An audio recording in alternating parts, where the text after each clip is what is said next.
thank you for jumping on. Yeah, absolutely. I saw on your Facebook, congratulations. Thank you.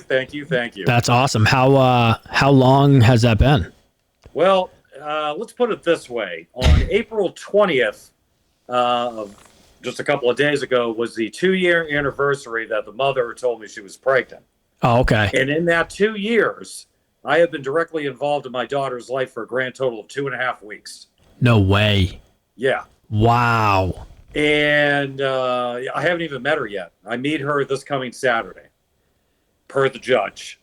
And we'll get into that in a minute. But the judge gave me a very, very well-worded and strongly worded order against her for what she's done. And for her keeping the child away from you, I'm assuming. Yes. Yeah. Okay. Yes. Okay. Yeah. In So fact, I'll give a spoiler alert here in regard to the order. She's not even allowed to do the handoff. Oh, wow. Yeah. So Jesus. and she is not allowed to contact me, even though my daughter's a baby. Right. Not allowed to contact my daughter either while we have time together. Wow. So, yeah. Well, yeah. So I can't wait to hear the story. But why don't you go ahead and introduce yourself and then tell us a little bit about what's going on. Okay, will do. My name's Michael Maggio. I'm 44 years old. Currently, I live in just outside of Richmond, Virginia. Originally from Boston, Massachusetts. Oh, nice. I have a cat who just jumped up on the table. And hi, kitty cat. How are you, buddy? But that's pretty much me in a nutshell. Yeah. I'm in Portsmouth, New Hampshire, so we're not too. I'm going to Boston tomorrow, so not too far away. Okay, yeah. I know Portsmouth. Portsmouth. Oh yeah, good. Yeah, I know Portsmouth. Yeah. So I turn the accent on when I have to. But I very quickly learned down in Virginia, you have to learn how to say y'all. Y'all. Yeah. So yeah, I got rid of the you guys. Although anytime I meet anybody from back home, hey, you guys. You guys over there. All that, yeah. So I go right back into it. Yeah. By the way, the Bruins won tonight. I saw. I left when it was 3-2. I don't know if there was any more goals. Yeah, we ended up, what was it, 6-2. Oh, no. It was like 3-2 with 13 minutes left. It was 6-2? Yeah. Holy shit. Taylor Hall scored. We scored an empty netter, and there was another goal, too, and I can't remember. Wow. So, yeah, we destroyed them. Yeah, that's a good game. We go back to Boston. I'm pretty sure we're going to wrap up the series then. Oh, yeah. Yeah, for sure. I don't see that being an issue. Who we get in the second round? Well, that might be a different story. Because I'm worried. Oh, man, that shoulder is bothering me. Worried it's going to be Carolina. Yeah. Carolina scares me. Toronto scares me, too, actually. Yeah. So, because Toronto's hungry. They haven't won in a while. Yeah. So, and that's what does it, too. Mm-hmm. Yep. But I think we got Florida handled, so that's good. Yeah. And out west, nobody scares me out there. I think if we get past the East and get in the Stanley Cup, yeah, we're good. Yeah, hopefully we take it. And then the Celtics are playing right now, so hopefully we win that one too. Yeah. And I promise I'm going to find a comfortable position here for my shoulder. What happened? What happened to your shoulder? I don't know. It's like a muscle cramp or something. Oh, it's just been bugging you? Damn. Yeah, it's been bugging me since Friday. Yeah. So I got like all these icy hot patches on there right now, and I can smell the menthol coming off me and everything. And then, of course, my cat's being aggravating because that's what my cat does.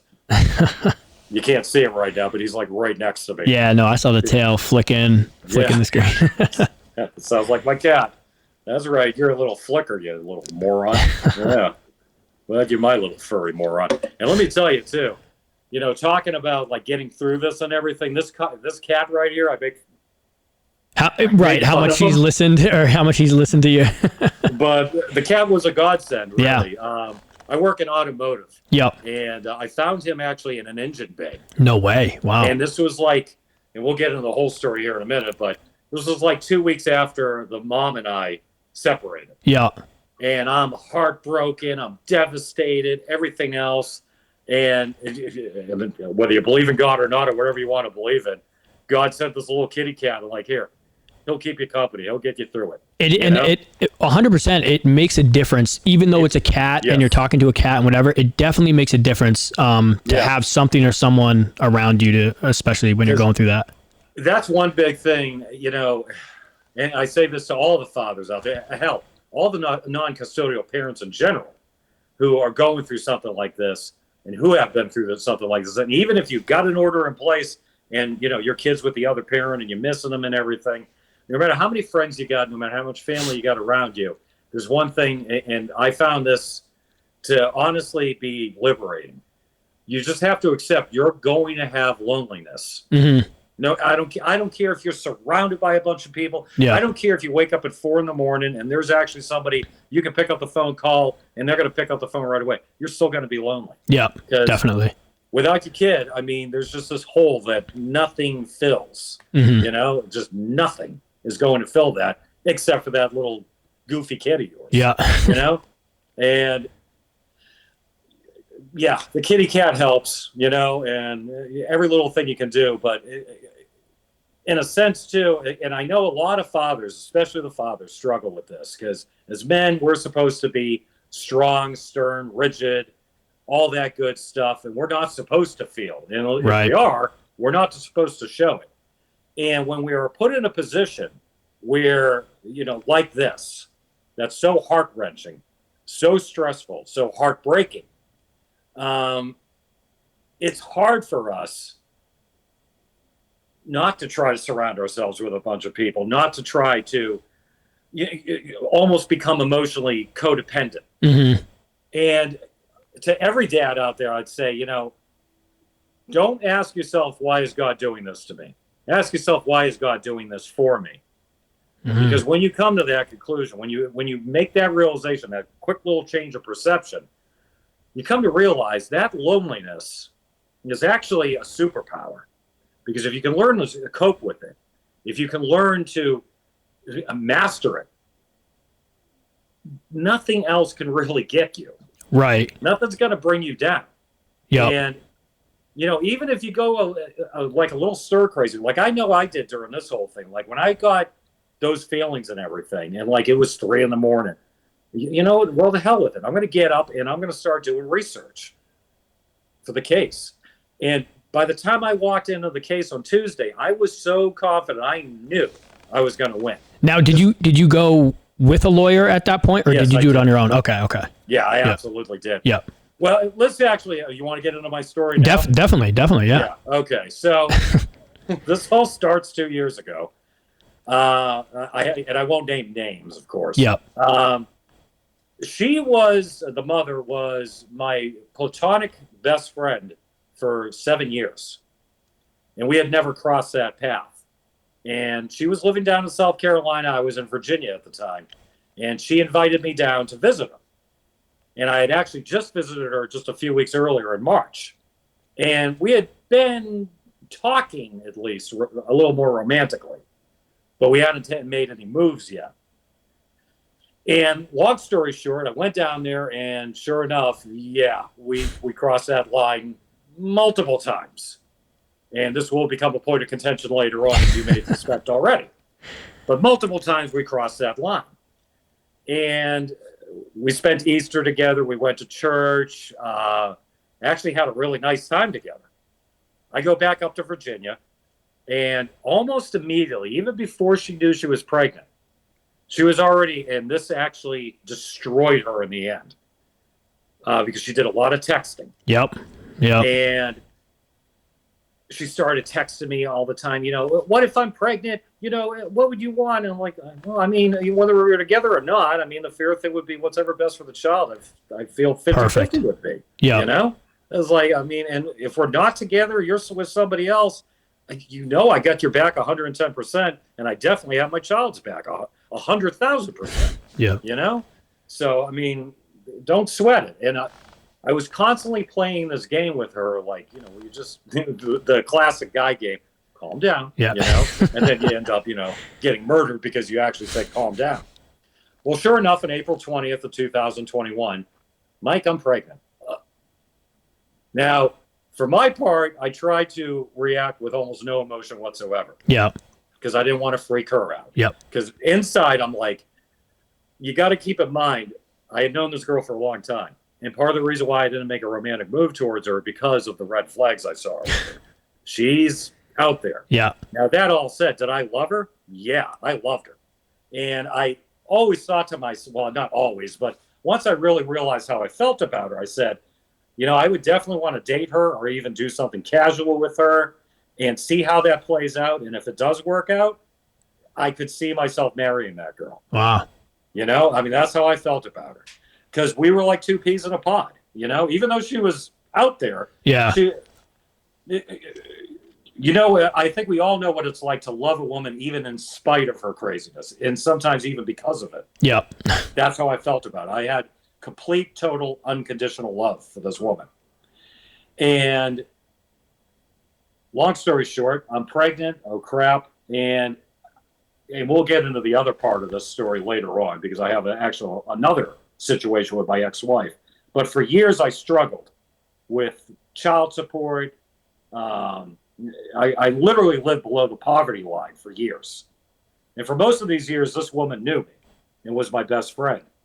And the reason why I bring this up is because she finds out she's pregnant. The next day, I started applying for jobs in South Carolina. Oh, wow. And the day after that, the job I had been looking for the longest time, in the field I had been looking for, hired me. In Virginia? In South Carolina. In South Carolina, okay.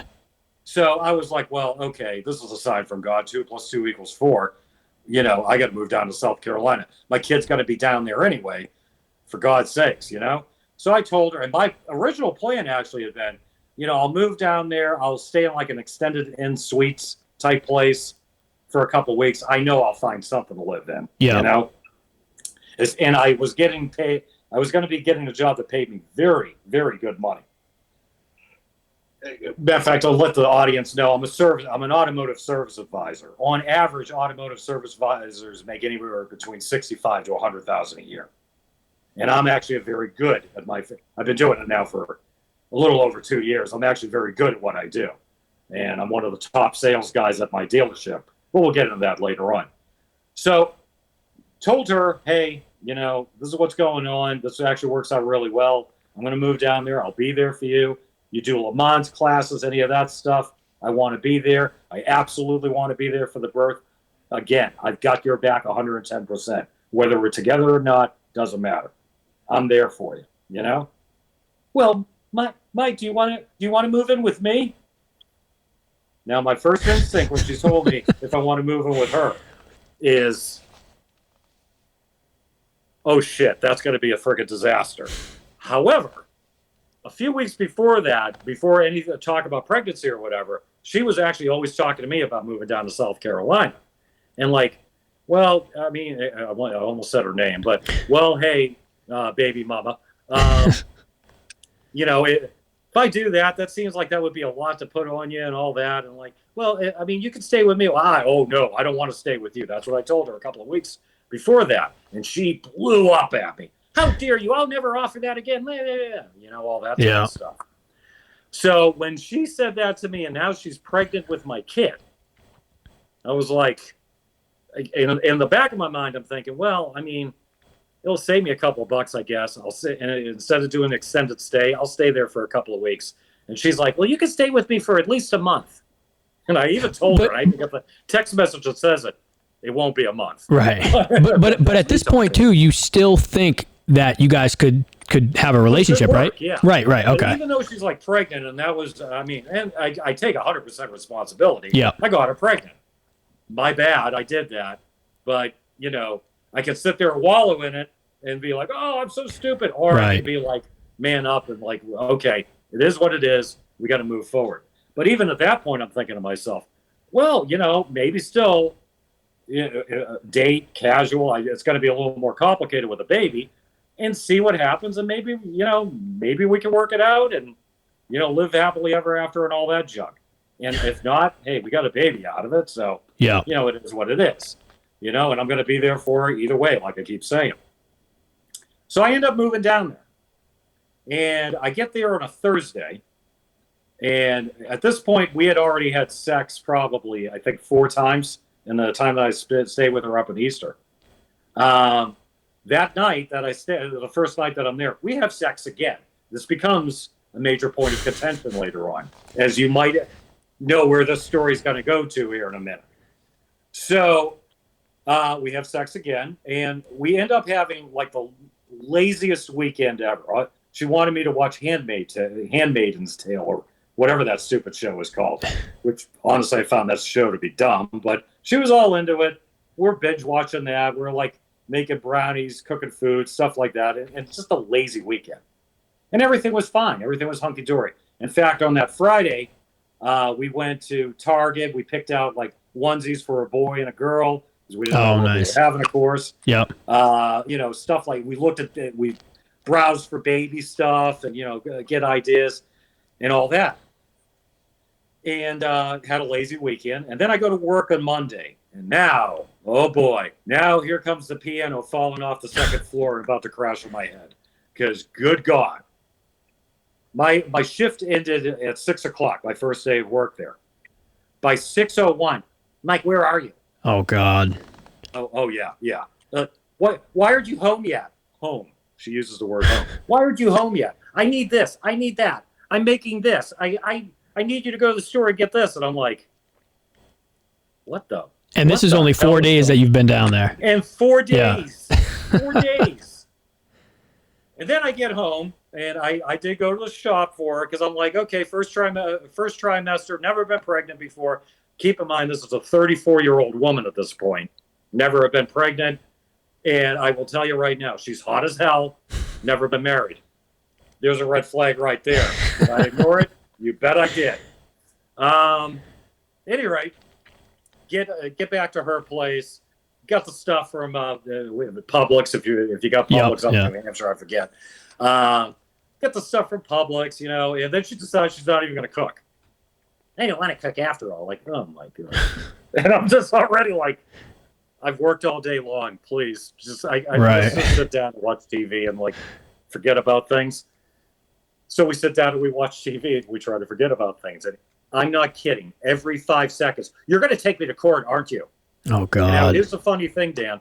I wasn't going to take her to court. I had no intention of taking her to court. You know, and pretty much whatever she wanted, she was going to get from me. Yeah. You know, that was my mindset at the time. Again, just want to be there for you. Just want to be there for my baby. That's it. Yeah. You know, you're going to take me to court, aren't you?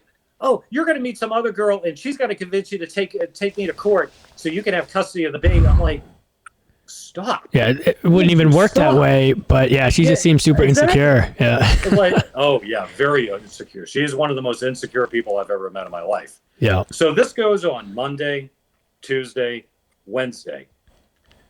Now I'm going to stop at Wednesday because on Wednesday, as it turned out, I'm having a conversation with her. I'm going to use both of my hands as visual aids.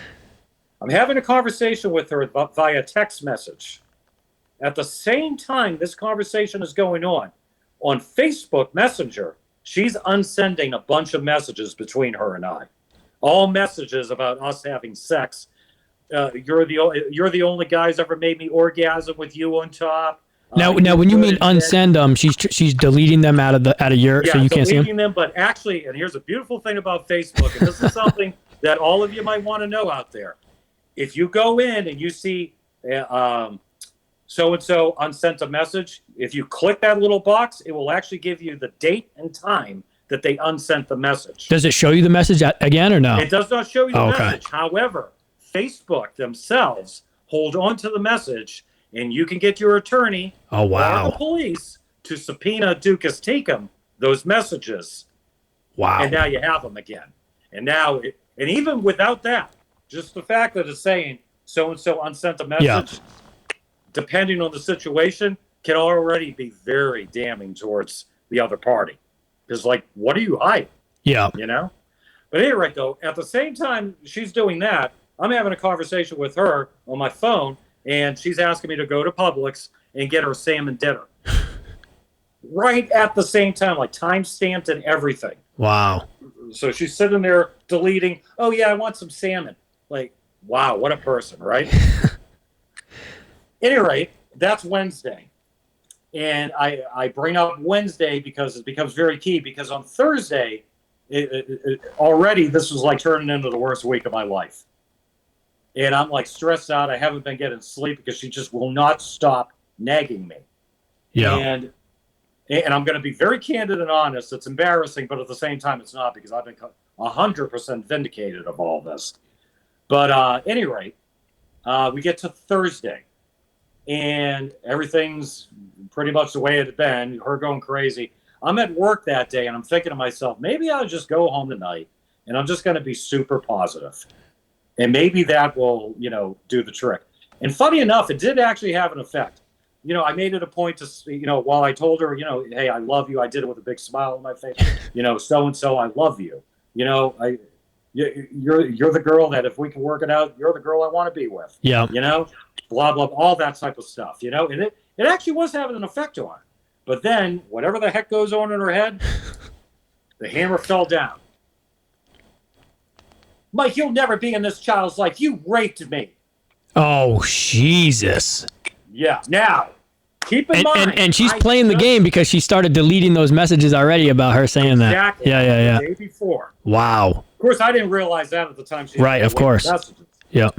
And I'm just sitting there like, I had just moved down to South Carolina. I know no one down there. What is your first instinct as a man when a woman says that to you? Run like hell. Yeah. But here I am. I have this great career opportunity. I got this baby on the way. And I know that the best thing I can do for this child is take advantage of this career opportunity. I can't run away.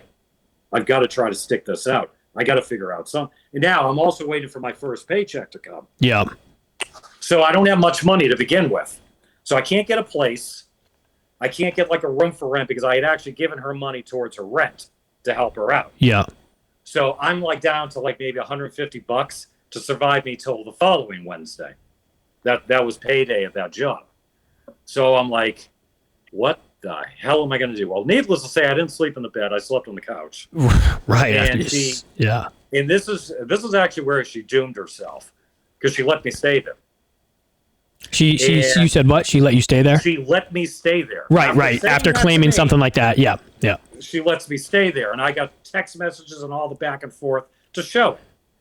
So it's now ebbs and flows. We're ignoring each other. Then we talk a little bit. Then it turns into a fight. Me, I'm trying, in many respects, trying to just placate her. Like, I would never do that to you. You know that. I just want to be there for you and the baby, blah, blah, blah. And really, all I'm trying to do at this point is survive to the paycheck. Absolutely. And then get the hell out as fast as I can. And essentially, that's what ends up happening. Now, I tried to reason with her. I tried to talk to her. No bueno. It's just not happening. Once she got that stuck in her head, that was it. That was going to be her narrative. So now we fast forward, I leave her place, I think it was on May 11th, if I remember right. And the next day, she goes to her first OBGYN appointment. And she gets her first sonogram. Of course, I'm not there. Yeah. Already, and I'll say this to all the dads out there who have been through something even similar than this, the heartbreak. Like I'm not even there for the sonogram, the very first sonogram. I want to be there. I want to be there every step of the way. But I'm not. And she texts me, here's a picture of the sonogram, and she's so immature. Mike, the baby, they tell me that the baby is 7.5 weeks old, or however you put it. I can't remember how she put it. Everything seems healthy and good. I don't have twins, but I still want you to stay away and stuff. That's exactly, that last part is what she said to me. I still want you to stay away and stuff. And I'm like, am I talking to a 17-year-old? Right. What the, really? Stay away and stuff. Yeah, okay. So I'm Catholic. A couple of weeks later, I'm going to church. I go to the old school Latin Mass, and they had one down in Charleston. So I go down there, I go to church, blah, blah, blah. I get in my car. I'm driving back to, I should back up real quick. I did find a place very quickly, and it's a place that I would stay in for the entire length of my stay in South Carolina. 2-bedroom, 1.5-bath townhouse. Wow. Big backyard, overlooks the lake. Front yard was nice. And again, this is God just looking out for me, Because I'm like, wow, I haven't had a place this nice in a long time. Because again, I told you, I was struggling above the poverty line or below the poverty line for years. Yeah. So this is the nicest thing I've had in a long time. Now, did you say, because I know that you said you were married, do you have I do. children with your ex? That's a whole nother story. Yeah, okay. We can get in all that too. I was just trying to piece it together in my head because when you were saying it, I was like, "You're not gonna mind if I vape, do you?" No, you're good. You're good. Okay. So, because this story, I need a vape. So, at any rate, I'm leaving church, and I'm stopping at a red light, and I look across, and I see a blue BMW X5 with Virginia tags. Now, I should also mention I used to be a cop, so I look for these things. Yep. Tags, inspection stickers. I just automatically look for them. As I drive down the street to this day, I still do this all the time, down every alleyway. You know? Yeah. It's just built into you. So I see the blue BMW X5, and the woman driving the car looks a whole lot like baby mama's cousin. Oh, God. And I'm like, huh, that's interesting. So I'm driving, and I'm driving back to my house. I look up in the rearview mirror. Sure enough, there's the BMW X5 with Virginia tags right behind me. Now, and I would eventually tell this to baby mama. I would tell her, like, you really need to teach your cousin how to do a tail because she's not very good at it. Because the first thing you learn in terms of evading a tail, it's actually counterintuitive. You slow down. Yep.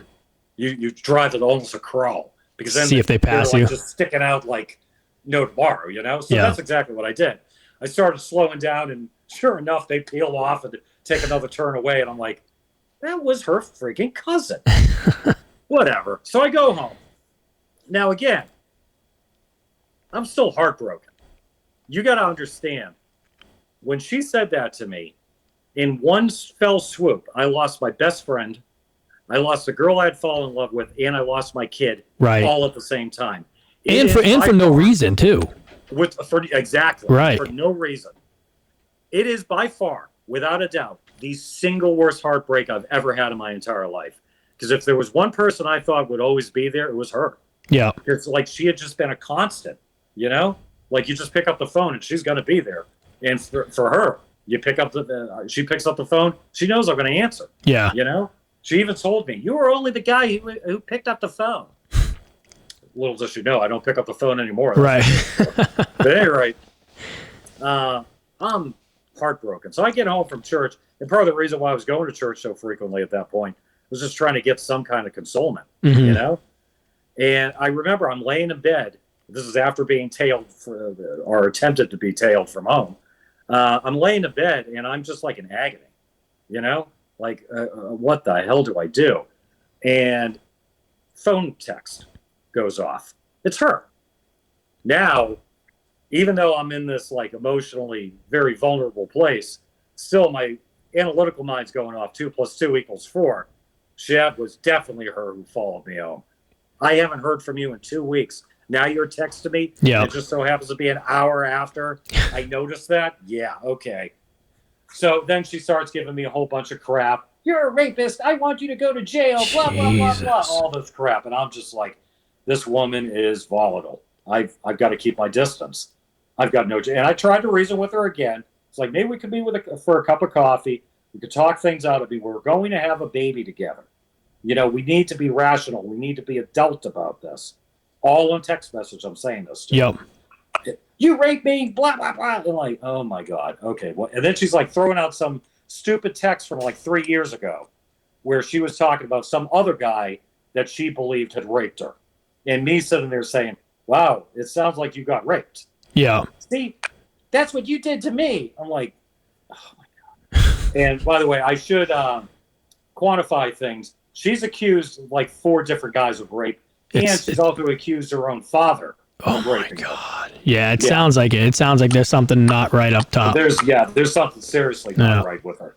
Anyway, we get past that conversation. Now months are going by.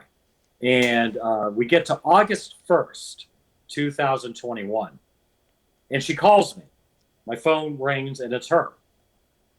And my first instinct is like, I don't even want to answer the phone. I don't want to talk to her. Right. Second instinct is, oh, God, she's had a miscarriage. Yeah. And, oh, fuck. Oh, please don't be a miscarriage. So I pick up the phone. You know, Mike, I've been very good to you. I haven't thrown you in jail.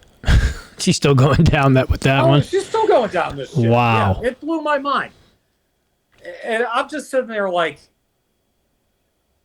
listen, more or less the same thing I was saying before. Like, I really valued our friendship, blah, blah, blah.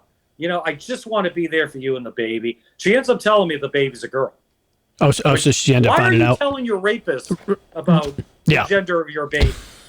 And then we start going through like all these different little facts. Like, Mike, I didn't even text you to see if you got home safe after that weekend.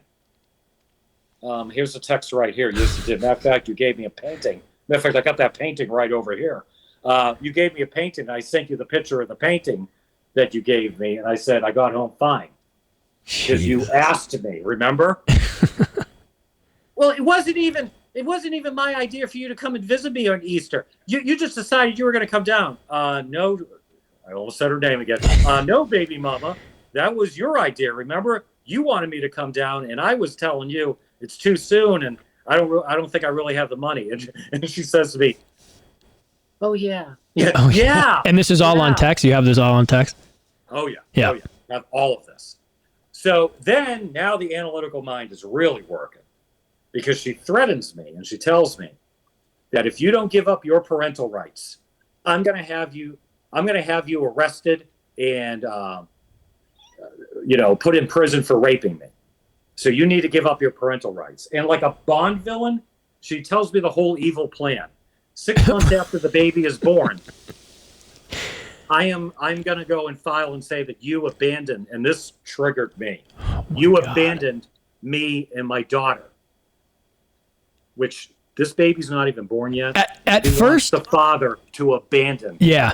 At first, when you were saying your story and you were explaining like the judge is so pissed, I was like, how is this possible? But now I completely understand how he can be so pissed. Oh yeah, she. Yeah. And that was actually a good thing. I got a female judge. Oh, nice. I think went in my favor. Yeah. Because a female is going to see through another female's bullshit 100%. 10 times faster than a guy. Yep. But at any rate, analytical mind's working. We're having this conversation over the phone. I'm like, I need to get her to say that over text. Yes. And that's exactly what I did. I manipulated a couple of words here and there. It was like, Jordan, sorry, baby mama, this is unacceptable. This can't. No. I'm not going to do that. Well, then you leave me. And she texts me this. You leave me no choice. I'm going to have to go to the police then. And then I turn around because I'm thinking only for the welfare of my child. After I get her to do that, right? Threaten me. Now I'm just thinking of the welfare of the child. I'm like, I'm not going to be there for the birth. I know that unless something dramatically changes.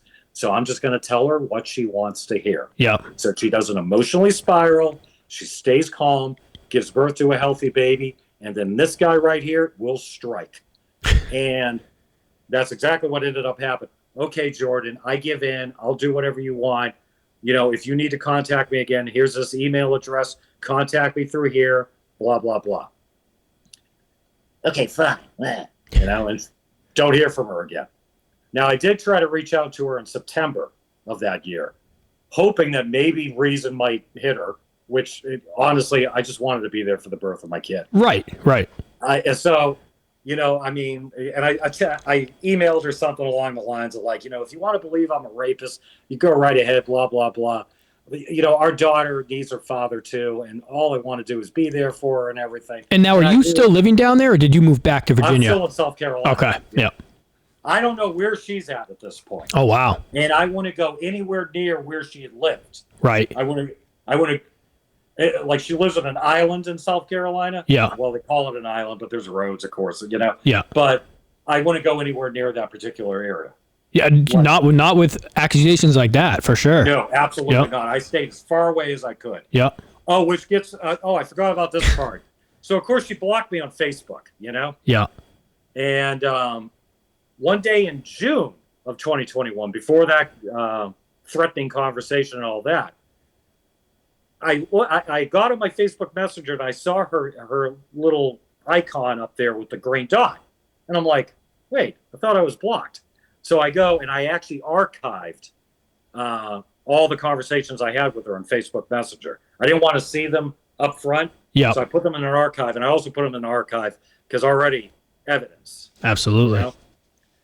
So I went over to the archive. Sure enough, she unblocked me. I'm like, well, that's interesting. So during the day, I go, of course, I go and I take a look and see if there's anything going on. She changes her profile picture. Now, she had a profile picture on there with her with a necklace that I had bought her. That picture was gone, and now it was a picture of her in a bikini at a beach. I'm like, that's interesting. So I went over to her profile and see what she had to say. And there's a picture of her mother, the cousin, the same one who followed me from church, and her at the beach in big advertisement at Sullivan's Island, South Carolina, which is like 10 minutes away from me, having a good old time. Now, this would prove to be very, very key later on we'll get into that, but very key, because if you're saying that I raped you, and now your mother is down from Virginia and your cousin is down from Virginia, why aren't they carrying your happy little ass to the police station? Right. They're partying it up at the beach. Instead, all three of you, like the three musketeers, are at the beach, and you're showing off you in your little cute bikini. And you're unblocking me at the same. You're unblocking your rapist so he can see you at the beach. Yeah, things that make you go, you know? So, of course, I screenshotted that. I screenshotted everything. Timestamped, and screenshots are very valuable. Oh, absolutely. Timestamps, and it shows all the details you need. And this will become very key later on. So, of course, I put that, and I ended up on my phone. You know how you could do it like a hidden album? Yep. So I didn't want to look at pictures of her, but I didn't want to get rid of them either. Yep. So I took everything that I had, screenshots, pictures of her, all that stuff, put them in a hidden album. And I would just keep filling it up with new stuff that I found, you know? So now we'll fast forward again. We go from August, when she made the threatening phone call. Now we're going to go to December. And it's right around December, and this might sound hokey. Then again, it may not to a lot of fathers out there, but I have this feeling. Baby's going to be born soon. I could just feel it in my bones. I had already retained a lawyer in South Carolina at this point, retained a lawyer in October. And I just have this feeling in my bones that the baby is going to be born. So one night, and it was like right after my birthday. My birthday's in December. I jumped on Facebook, and I'm like, you know what? Let's do some research. And I found that same cousin, the one who followed me from church. She has a business website. And I should also mention real quick, I'll hit the pause button for a second. Her and her family come from a very rich and well-known family in Virginia who are very hoity-toity. And I can tell you right now, a Neanderthal like Mike could never possibly be the father of the baby. Oh, no. This Boston, ruffian, former cop. Oh, good God, no. She needs a lawyer or a doctor or, a chief executive officer to be the father of the baby. So anyway, never underestimate the pridefulness of bougie people. Because I go onto the cousin's business website, and of course she's advertising how great she is. And she also advertises Jordan's baby shower, which occurred in September.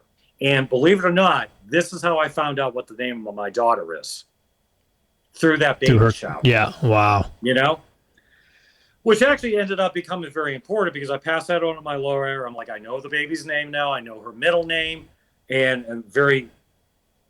through another picture on there, I could actually make out a sonogram picture that they had blown up for like the entranceway into the reception. Yeah. So like I kind of got to look at my daughter in the womb, a more up to date picture of her in the womb. Anyway, fast forward a few more weeks, and now I'm really getting the feeling like this baby's about to be born. And it was funny. Again, this is going to sound hokey. I kept having ladybugs land on me. And so I was like, and I'm kind of into this stuff. So I'm look up what that means when a ladybug lands on you. Well, sure enough, it means you're about to have a baby. No way. Yes. When you looked it up, that's what it said? That's what it said. Unreal. I'll give you another one, too. I put in my last name, Maggio, verse, and then I won't say her last name. And I Google searched it just to see if anything would pop up. Because again, when you get lonely, you find ways to entertain yourself. So this is some of the stupid shit that I would do. I can't make this up. I Google searched that, and you know what popped up? My daughter's first name, along with my last name, Maggio, was the top thing. She. It's not my daughter. It was just somebody with that same name. Wow. And I took that as an absolute sign, like, oh shit. I am on the right path here. I'm doing. Yeah. This is what God wants me to do. This is what my mom passed away, so I'm like, this is what my mom wants me to do, no question. Yeah. So I'm getting, and I get like this feeling in my head, like, trust your gut, Mike. Trust your gut. I call my lawyer up. I want you to file. Well, Mike, if you file, there's a possibility the baby hasn't been born yet, and they'll be able to get it thrown out. I know that, but I want you to file anyway because the baby's been born. I can't make this shit up. He filed this on Christmas Eve. My child was born on December 22nd. Oh, wow. Boom. Unbelievable. And that was just, and it was funny how things work because, like, to me, it was like God just sending me little signs along the way. And you didn't know the due date at all since the beginning, right? No. Right. No, well, right. I mean, I had an idea. Right. But I was actually thinking it was going to be more like in January, mm-hmm. not that early. But something told me she's been born in December. She's been born now. Wow. And I just went with it. I trusted my gut. And there's another piece of advice I give to dads out there. Sometimes trust your gut. Yeah. If it's screaming at you, trust your gut. Because a dad knows. Yeah. We're connected to our children. And I absolutely believe in that. Oh, yeah, for sure. So we filed. And now what were you filing? I was filing for custody and visitation. For a 50-50 or just for any amount? Well, this would be the preliminary. South Carolina works a little different. Okay. And we'll definitely get into that in a minute because this worked out very well for me. But South Carolina works a little different. You first file for custody and visitation, and then they do the whole mediation thing, blah, blah, blah. And then you actually figure out what kind of custody you actually want to petition for. Yeah. It's weird. But at any rate, file it. Now I got to go and get a process server because I had a hunch she's got to be up in Virginia because mommy and daddy are up in Virginia and she's codependent as hell. There's no way she's still down in South Carolina. So I'm going to go ahead, and I knew her address, her parents' address. Yeah. So I'm going to get a process server up there and get it served. We got it served sometime, I think it was like January 26th. So now keep in mind, the police have never called me. Police have never bothered me. Right, nothing about the police. Yeah.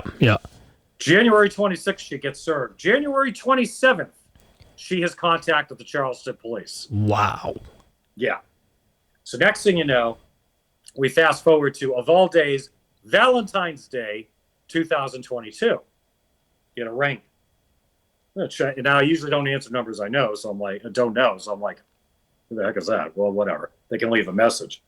Pick up the voicemail. This is Detective so-and-so from Charleston Police Department, blah, blah, blah. I'm like, you've got to be shitting me. Yeah. Of course, I tell my lawyer. Now, I purposely hired a lawyer who also does criminal, just in case. Yeah.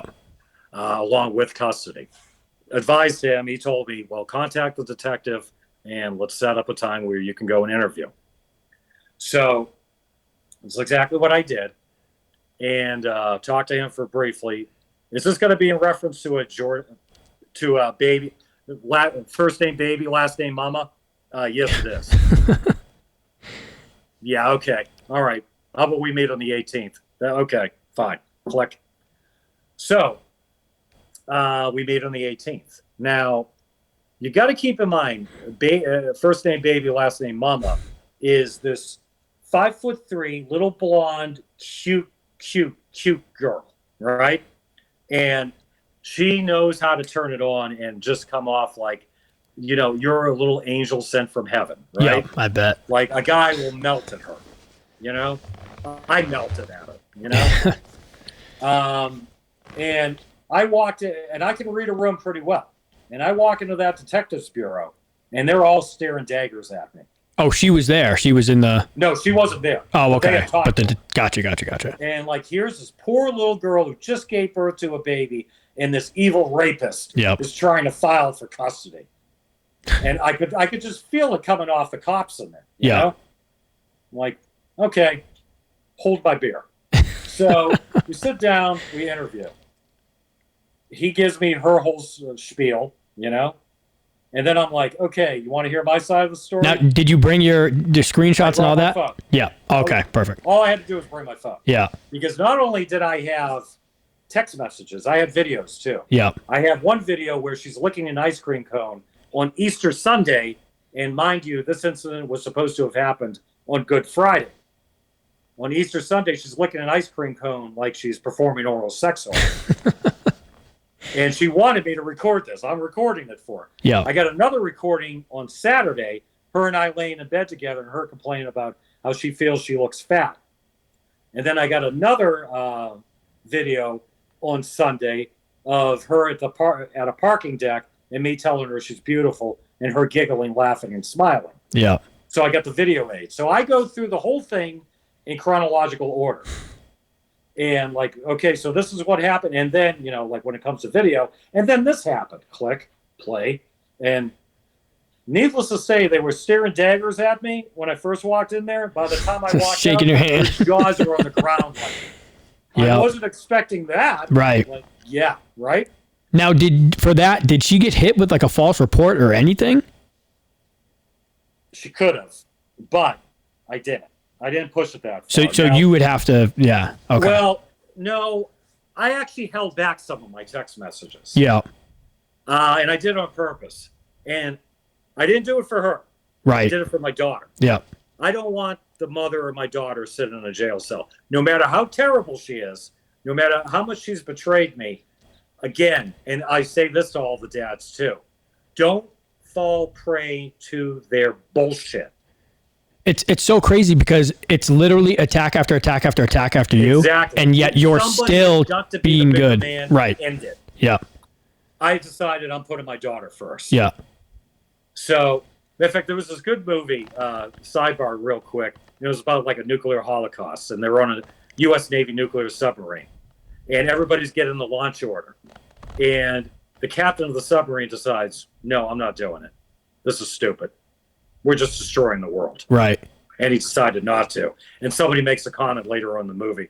He was the one guy who made it stop. You know? Yep. I say this to every dad out there. Don't succumb to their bullshit. Keep an even keel, keep it professional, and put the child first. Yeah. They want to come at you and try to eat you up with their drama, with their crap. You know, I mean, what's every woman say when you break up with them? It's the first thing they say. You got a small dick. Right. You know, just be prepared. Right. I know I got a small dick, whatever, who cares? Yeah. You know, me and my small dick are going to go to the bathroom now because we're going to take a piss. Whatever. You know, regard it like that. Yeah. You know, because it's all there to bait you. Yeah. And some of it is definitely hard, but I definitely agree that absolutely it's hard. Put the kid first. You can get yourself, and this is where having that alone time can honestly give you that superpower to. And I hate to sound like a guru type guy, but you know, where you can really balance yourself. Like I did a lot of reading of Stoicism. Marcus Aurelius, if you're familiar with the philosophy, who was a Roman emperor and was known as one of the greatest Stoic philosophers of the ancient world, and how to really control your emotions and not let them control you. Yeah.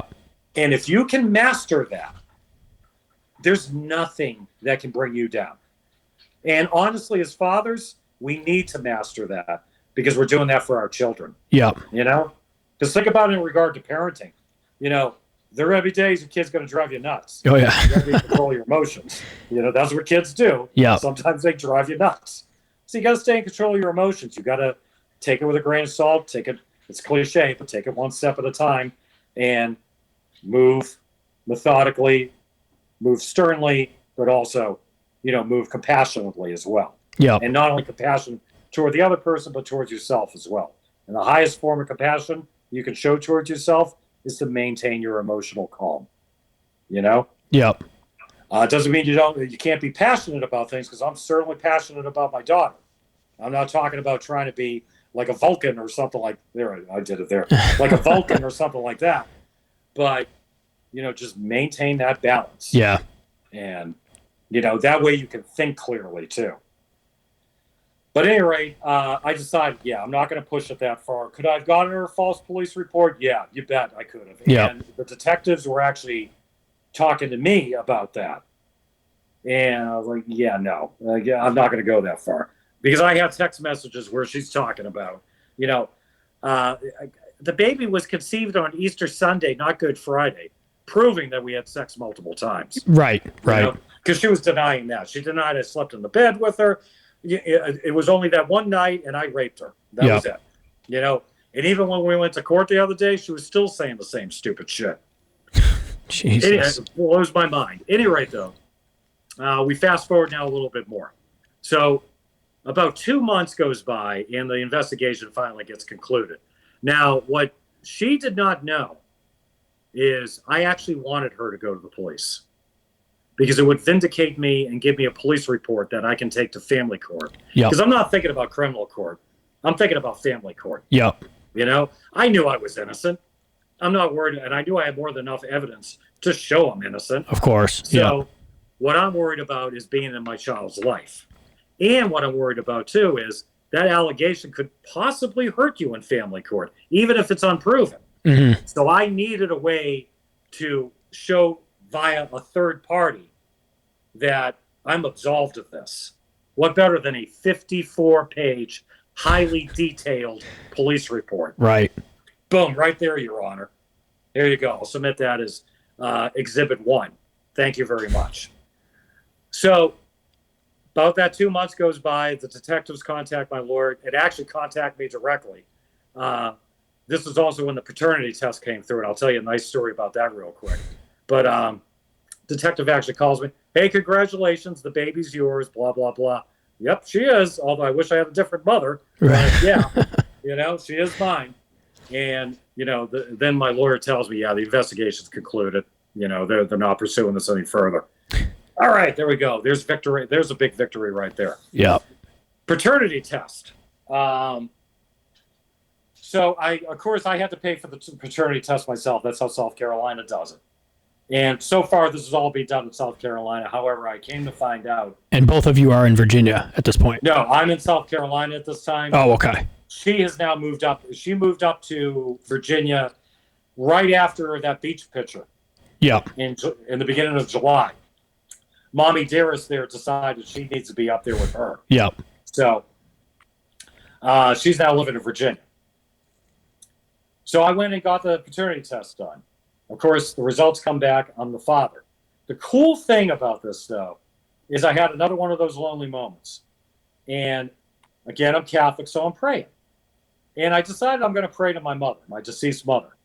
And I'm like, Mom, let me know I'm on the right path because this seems like it's agonizing. It's taken forever. At this point, my child's like 4 months old. Still haven't met her. Mom, show me a sign that I'm on the right path. Show me a sign I'm going to meet my daughter. And as soon as I got done with my prayer, I'm like, well, let me go outside and check the mail. I go outside and check the mail. The paternity test is sitting in there. Oh, wow. And you are the father. That's if that crazy. wasn't a sign from my mother, I don't know what is. And matter of fact, I was telling my uncle that story today. Of course, my mother's brother. Yeah. And I had him in tears when I was telling him that. I was like, That's that was your wild. mom looking out for you. I'm like, dang right it was. So at any rate, got the paternity test now, and this is where it actually starts to get funny. Because now we're going to really get into the legal fight. And the legal fight is hilarious. So, Jordan, baby mama, decides, well, you need to fight me in Virginia. They have the proper jurisdiction. Okay, I'm fine with that. Because here's the deal. South Carolina is notoriously pro-mom. I was going to ask you this. Yep, perfect. Biased toward the mother. Yep. Virginia, however, defaults to 50-50 shared parenting. Perfect. So once more, I say to you, hold my beer. Because yes, I am more than happy to fight you in Virginia. Take me back to old Virginia, by all means. So I have another text message from her. No man's got to be on the birth certificate. I don't have to put anybody on there. Oh, yeah? Hold my beer. So in South Carolina, if a man and a woman are not married and have a child together, the man, and even if they're married, the man has to get a court order to have his name put on the birth certificate. I heard that. However, in Virginia, if you have a positive paternity test, whether you're married or not, your name goes on the birth certificate. So you know what I did? Perfect. I got in the car and I drove my happy ass up to Virginia, and I went to the Department of Vital Statistics. I'm like, hi, I'm Michael Maggio, and I am the father of so-and-so. And here's the paternity test. Yep. And within 10 minutes, I had the birth certificate. Wow. Would you like a copy of that birth certificate? I absolutely would. In fact, How nice of you. so nice of you. In fact, can we mail it to this address? I Wow. got mailed to her address. Yep. She probably opened that up like, God dang. Yep. Like, hey, by the way, I'm her dad. Wow. Hey. So that was just a funny little story. And I literally drove up to Virginia just to do that. Nothing else. Yeah. Just gonna put my name on the birth certificate, drive back down to South Carolina. So of course she's, saying, oh, the jurisdiction needs to be in Virginia, blah, blah, blah. Well, I had already planned this out in my head. And this is another reason why the lonely time and emotional balance really helps out. Because when you're alone and you can actually balance yourself out emotionally, if you really think about a situation, you can start to see every angle. Oh, yeah. Yeah. And when you start to see every angle, you can prepare for it. And if you are prepared for it, nobody's going to defeat you. Sun Tzu, know thy enemy, know thyself, and 1,000 victories shall be yours. So I had already anticipated that we're going to eventually fight this in Virginia, not South Carolina. That was even before I knew she had moved up there, before anything else, because I know how codependent she is. Right. Yeah, she's going to be up there with mommy and daddy. Yeah. She's not going to stay down here independent. There's no way. She's not a Boston girl. Put it that. She's going to live with the, because girls up north, they tend to be a lot more independent than they are down here, But yeah, she's not going to be like that. She's going to be with mommy and daddy, and we'll get into that a little later. But that turns out to be hilarious as well. Any rate, though, I had already anticipated all this. So even before I went and filed to have the case dismissed in South Carolina, I'd already retained a lawyer in Virginia, already had filled out the paperwork myself. It was just waiting for it to officially be taken out of the South Carolina courts to submit it to Virginia. And that's exactly what I did. Did that, and this is where it gets funny. I ended up, now, of course, I didn't contact her at all during the police investigation. Yep. Once it was concluded, without my lawyers saying so, I already knew the law well enough to know. I'm going to start emailing her once a week, the same email. Dear so-and-so, this is Michael Maggio. I very much want to meet my daughter so-and-so. These are my work hours. This is my address. These are my email addresses. This is my phone number. Feel free to contact me with any arrangements. My days off are Saturdays and Sundays. I can make arrangements that can accommodate you better if need so. And by all means, if our daughter needs anything, please let me know. I want to help out. Now, so that's very important for court. Did your attorney tell you to do that, or you just figured you would do that? I did it on my own, and then the Virginia attorney, when I told him I was doing that, he was like, good for you. That's perfect. Yeah. Yeah. And I would email this thing off either once a week or once every 2 weeks. So just before I dropped the case in South Carolina, I sent her a different email. And I gave her a very long-winded one. And I actually did this on purpose. And I'll get into this because sometimes, and this is another piece of advice I'll give every dad out there, our instinct is to be the nice guy, to avoid court, all that good stuff. I can tell you from personal experience, you need to be a son of a bitch. You are fighting for your child. Do not show any mercy. Once they decide to go down this path, don't show mercy. You have got to put in your mind to destroy them because they're trying to destroy you. And if you try to play the nice guy, the only people who get hurt in the end are your kids. Right. And I unfortunately know this from past experience with my ex-wife because I did try to play the nice guy there and my kids got hurt from it. And I learned my lessons and I didn't repeat the mistake this time. So I sent her this long email and I called her out.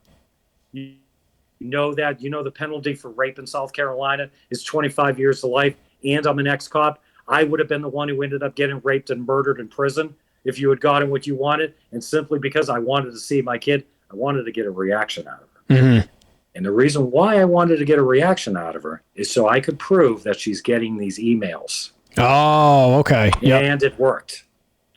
Because the very next day, her lawyer, by the way, this is now her second lawyer. She had 2 in South Carolina. She fired the first one, got a second one. Her second lawyer in South Carolina tells my lawyer, it looks like your client sent an email last night, and now my client wants attorney's fees. Oh, my God. I knew she wasn't going to get an attorney's fees. Right. I'm like, now I got proof. That's perfect. Emails. Yep. Gotcha, dummy. So, of course, my lawyer, and you know how lawyers are, maybe you just want to offer like $2,000 and, that way we can put it away. Yeah. I look at my lawyer like, no, I'm not giving her a damn red cent. A judge is going to have to order me to. Yeah. Again, dads, be a son of a bitch. Don't back down. No way. I'm not admitting any fault or anything like that. The judge is going to have to order me to pay her legal fees. No way. I'm fighting it. So he goes back to her lawyer. My lawyer goes back to her lawyer. They back down right away. Yeah. And then my lawyer says to me, I really commend you, Mike. That really took guts and blah, blah, blah. I'm like, yeah, well, whatever. But there's no way. I'm not backing down from anything. So now we go to Virginia. So I get everything filled out. I get it submitted, blah, blah, blah.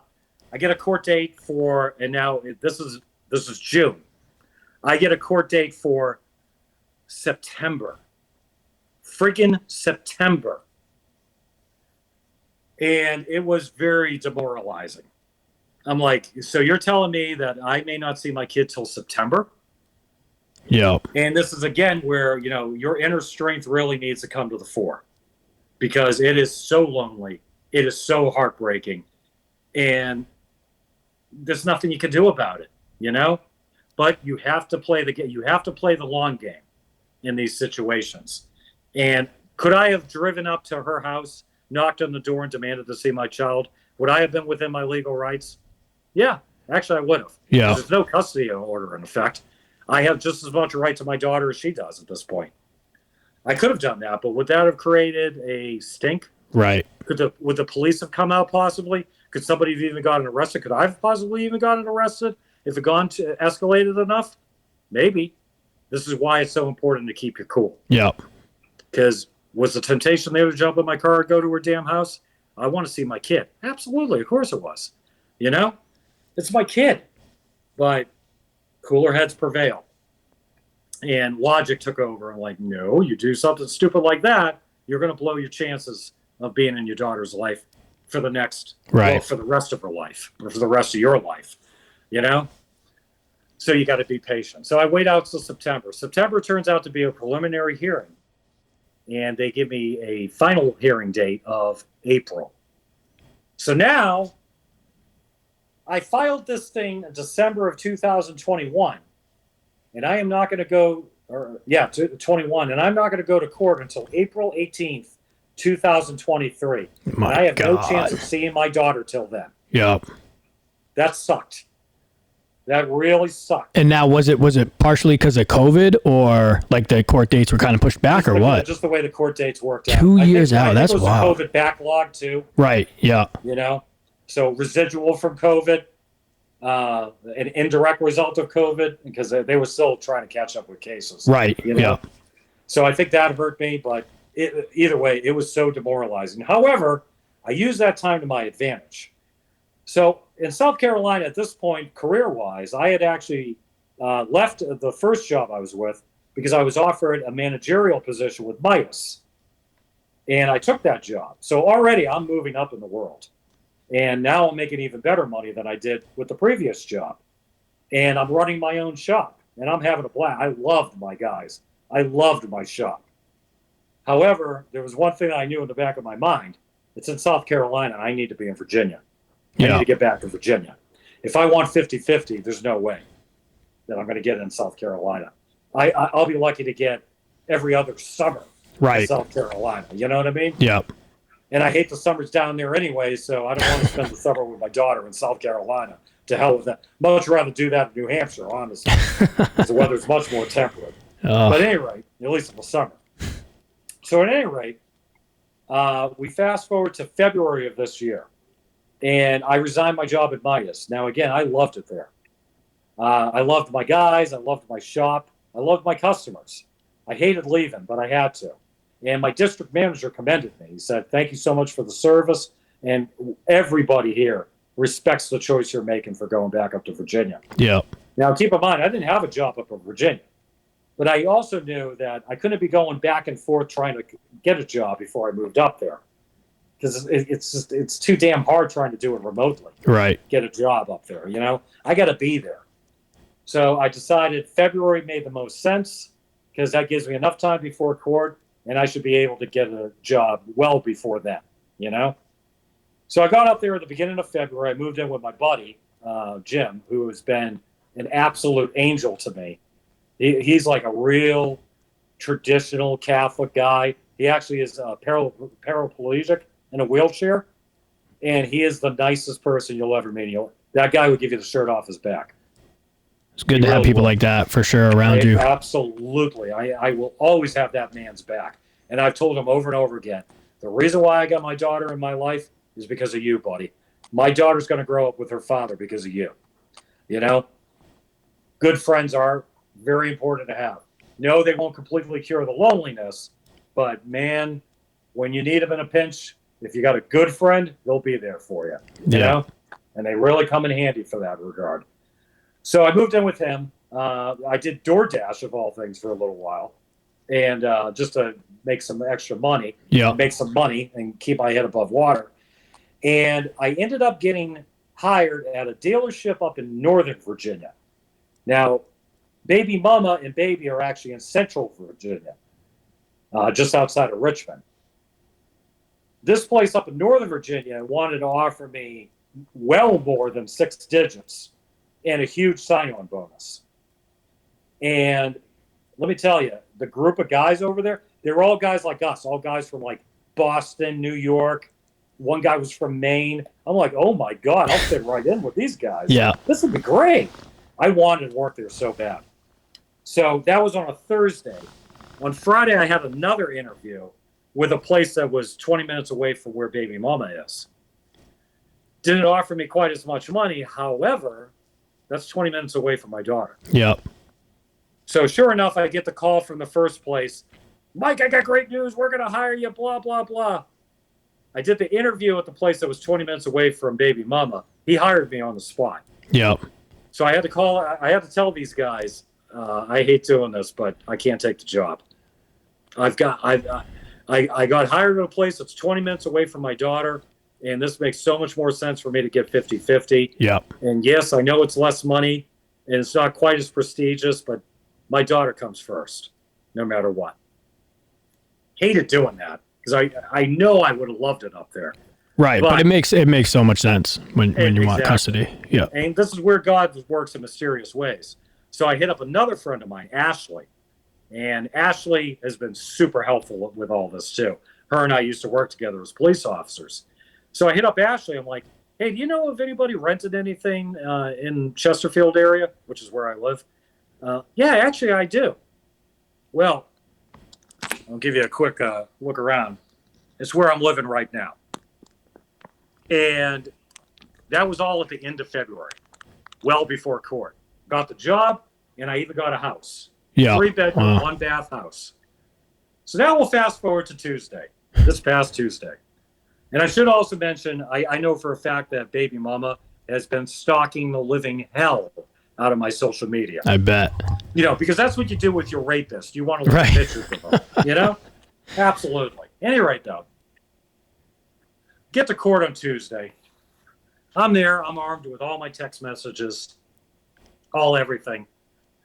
And the only thing that Baby Mama has, and I can't make this shit up, she contacted my ex-wife and used her as a witness. Oh, wow. And my ex-wife that I broke up with 12 years ago. Wow. And so are you guys still aren't on good terms, your ex-wife and you, after 12 years of being... And we'll get into that story if you want here in a little bit. So, yeah, she trucked in my ex-wife. But here's the thing. I actually knew she was going to truck in my ex-wife. But I'll give you even better. I wanted her to. And for 2 reasons. number one, I knew she had brought in the ex-wife because when I read the police report, because I actually ended up FOIA requesting it, of course, Freedom of Information Act, and read through it, and some of the things she was saying could only have come from my ex-wife. Oh, wow.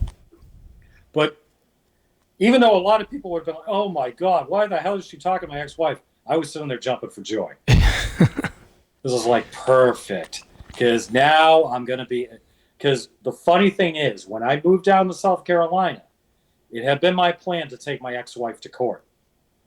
Because I've had an ongoing situation with my 3 kids with her.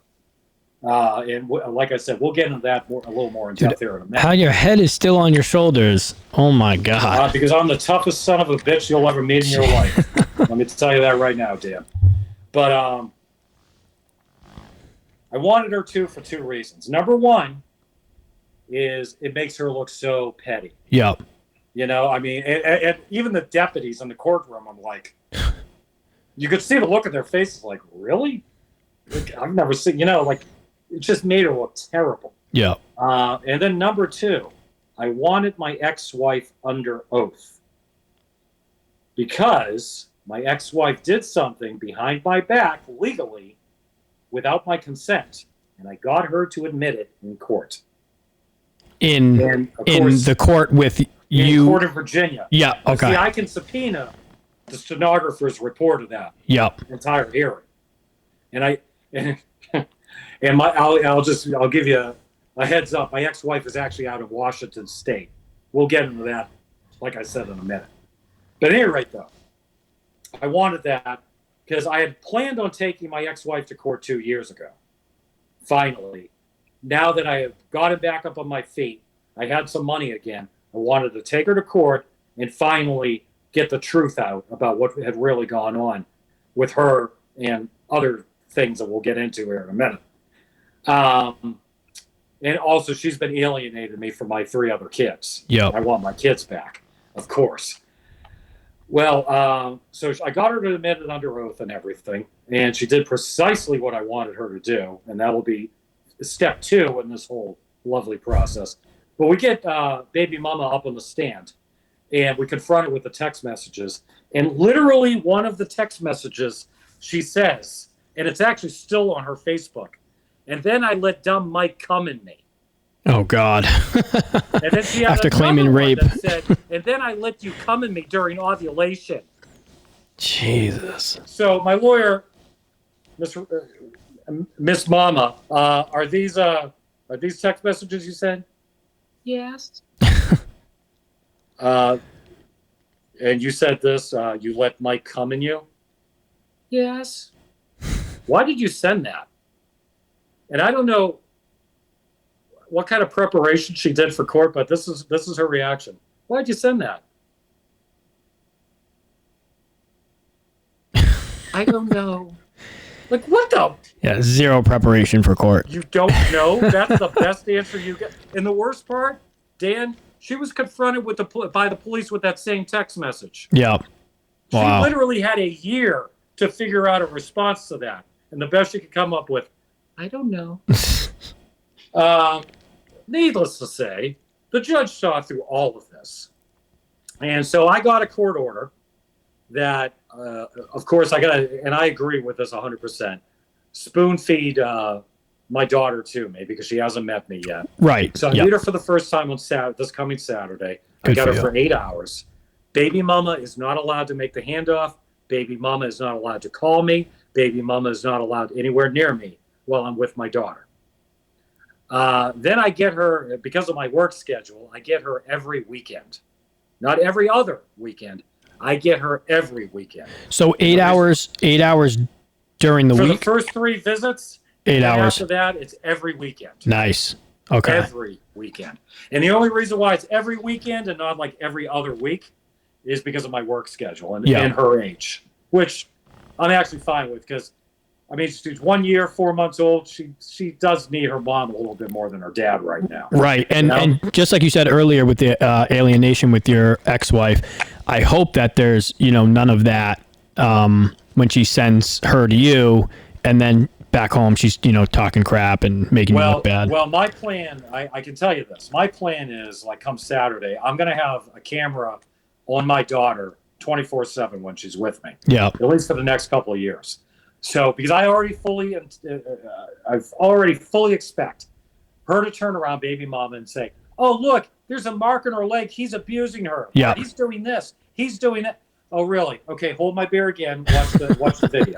You know, there's nothing going on. And you're taking her to the zoo. Yep, you're absolutely right. But the saddest part is that us as men or whatever, us as fathers have to do that to prove that we're being good or being a decent dad. Exactly, and it's atrocious that is the case. But another thing I've learned, and I spent years with this situation with my ex-wife, complaining, bitching about the system. Yep. And honestly, and a lot of dads do it, and I'm going to call us all out on this one. A lot of us do it. You know what? It doesn't do a lick of friggin' good. Right. It really doesn't. We have to learn how to use the system to our advantage. Because the fact of the matter is, it is impartial when we know how to work it. Right. Yeah. We got to document everything. We've got to think as deviously as, I hate to say it, some of these women do. Yeah. Oh, I've turned into an investigator with my situation. It's unbelievable. Because the fact of the matter is once you start calling them out a little bit, you come to realize they're really stupid when they start doing this crap. Right. Yeah. And they're not as smart as they think they are. Case in point, my ex-wife, testifying for her the other day, and she actually opened the door for me. So my ex-wife in 2020 contacted me in January. Mike, I want a divorce. Now, we've been separated for like 10 years at this point. Mike, I want legally separated. Yeah. Mike, I want a divorce, blah, blah, blah. Why do you want a divorce? I want a divorce because I want to buy a house. And in Washington State, you would still have a legal right to the property if we're still married, even if we're separated. Okay, well, I mean, I'm okay with that. However, I got one issue. What's that? I'm Catholic. I got to get okay from the church before I do that. She's Catholic too, by the way. Well, kind of Catholic. So, like, I got to get okay from the church, and I'll fast forward this story super fast. In September of that year, I came to find out from the church that the priest that married my ex-wife and I was never actually allowed to perform that marriage. Oh, wow. Yeah, no marriage actually occurred. So I'm free and clear. I didn't know that at the time, of course. Right. I got to get word from the church first. I don't feel right doing that. Yes, I had other girlfriends, all that type of stuff. I'm not trying to sit here and say I'm a saint. Right. But there was a part of me is like, I can't take that step, because then, like, I won't even be able to receive communion. Yeah.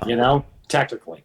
So I can't do that. I want to be able to receive communion, go to confession, make a real act of contrition, and go and receive communion. I can't do that if I'm divorced. Any rate, though. So I refuse her, and I say, and honestly too, I'm also thinking to myself, I can negotiate with her, because she had been restricting me from my kids for years. I at one point in 2016 got online, did some digging, found a phone number for her, contacted her, because I didn't even have a phone number for her. Wow. No allegations of abuse. Matter of fact, quite the opposite is true. No allegations of abuse, nothing like that. I was a police officer in good standing when we broke up. I never laid a hand on those kids, nothing. And I'll tell you how she was able to manipulate this, but she had full custody, and she could just get away with it. That's just so sad for the kids, too, because clearly, I mean, they're what, 12 years old at the time, or even younger, maybe? Well, 9 was my oldest. Right, and it's like you're just ripping them away from their father.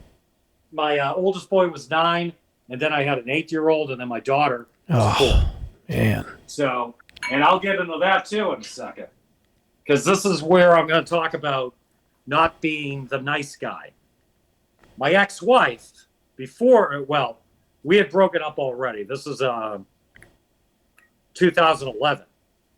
We had broken up already. My ex-wife was living in the house with the kids, and I had gotten an apartment. I left her, by the way. And that is kind of key, too, because she even admits I left her. So she's so great and everything. Why did I leave her?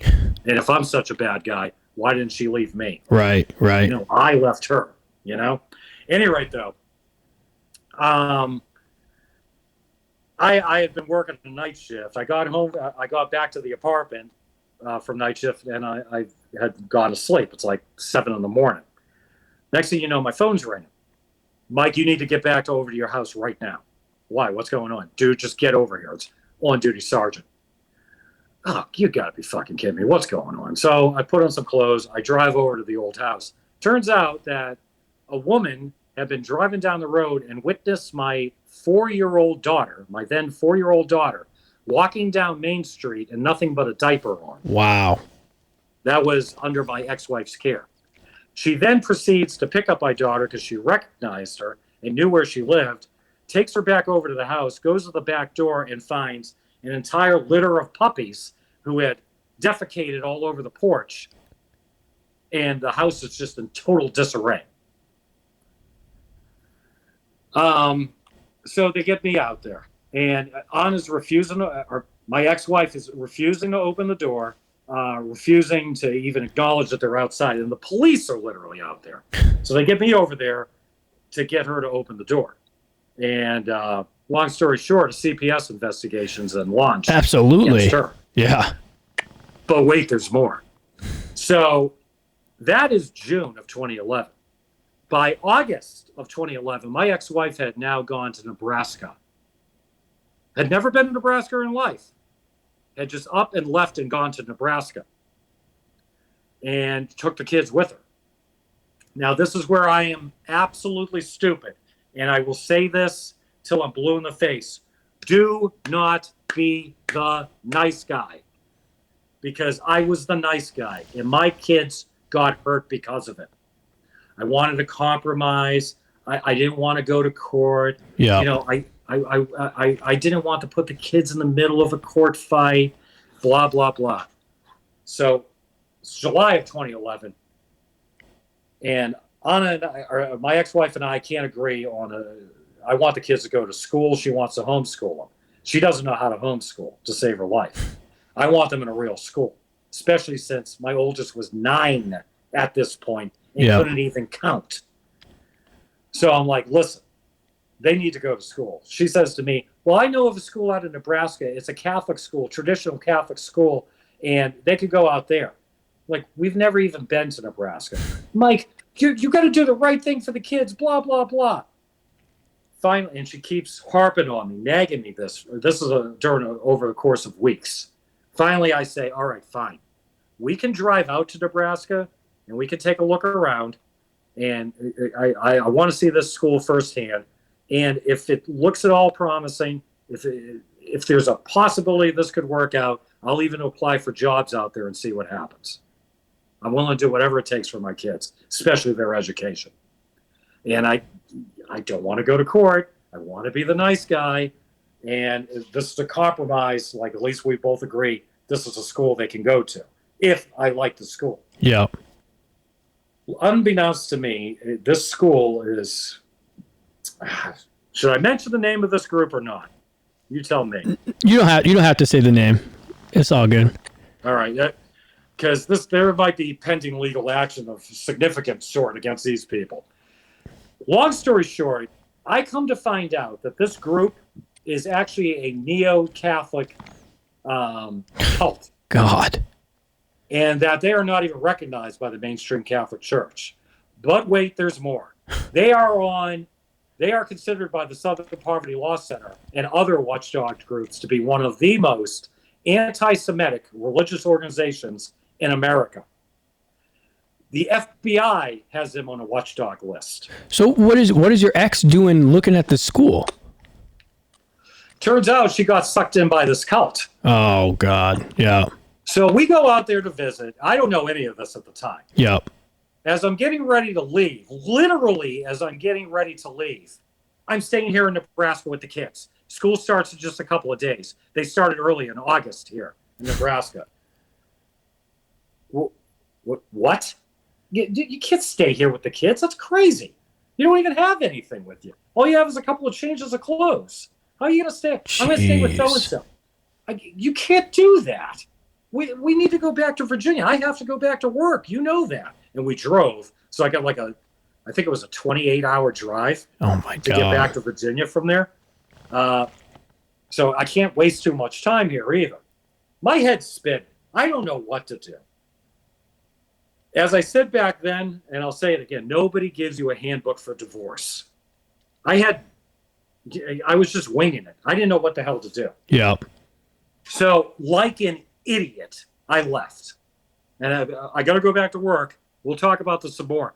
Thinking in the back of my head, oh, we'll be able to work this out. You know, I'll get her to see reason. She'll come back to Virginia, and then we can take it from there. You know? Well, I get back to Virginia. I go to work. I talk to her periodically here and there. Then one day, she's just not answering the phone. A couple of days later, I get service from Nebraska for emergency custody.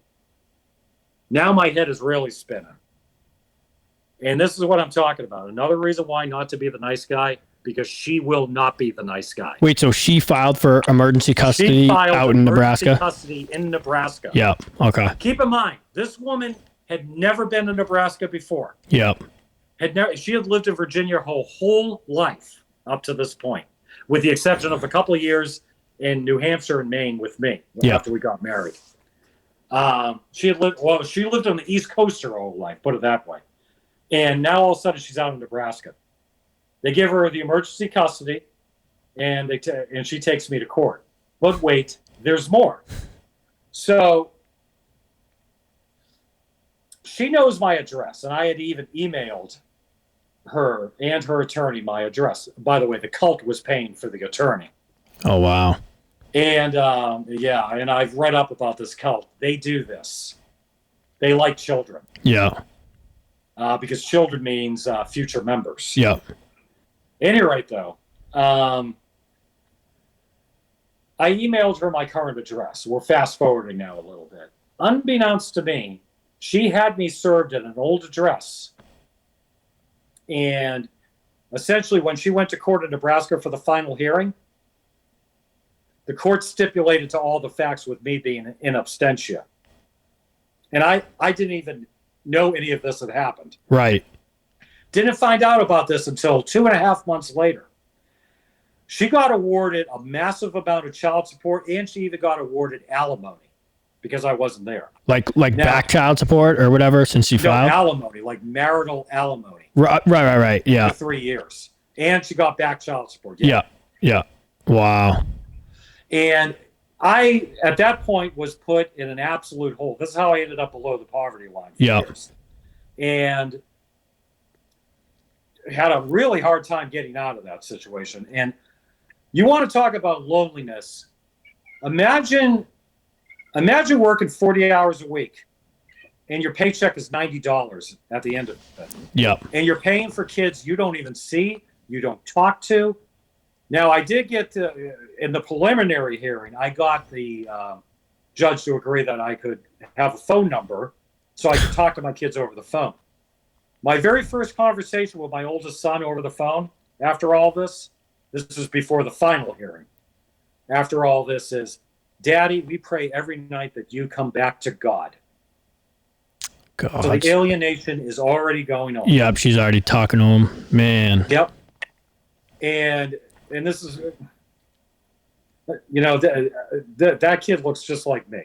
That he was my little amigo. Yeah. You know, that's my boy, and he's saying that to me. It killed me. Loneliness. Not only imagine that. Now imagine you're homeless, because I ended up homeless for 4 months, living in my car, working full time over kids I don't even get to see. Yeah. Don't even get to talk to, because she hasn't provided me with a phone number. She hasn't provided me with an email address. If I do find these things, she just simply doesn't answer.